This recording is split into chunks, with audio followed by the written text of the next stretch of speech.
মাসের পর মাস ধরে চলছে গাজা যুদ্ধ। হামাস ইসরায়েল যুদ্ধ কবে শেষ হবে কেউ জানে না। ইসরায়েল সর্বশক্তি প্রয়োগ করলেও ফিলিস্তিনের প্রতিরোধ যোদ্ধারা নির্বিকার। ইসরায়েলের বিপক্ষে চলমান এই যুদ্ধে তাদের প্লাস পয়েন্ট সুড়ঙ্গ নেটওয়ার্ক। গাজা উপত্যকায় হামাসের টানেল কয়েক দশক ধরে একটি গুরুত্বপূর্ণ ভূমিকা পালন করছে। অবরুদ্ধ অঞ্চলে পণ্য পাচারের বিকল্প হিসেবে এই টানেল তৈরি করেছিল।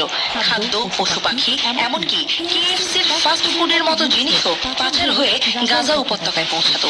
হামাস গাজা উপত্যকার নিয়ন্ত্রণ নেওয়ার পর পরিস্থিতি একেবারেই বদলে যায়। হামাস মিশর থেকে অস্ত্র ও অর্থ আনার জন্য এই সুড়ঙ্গগুলো ব্যবহার করে।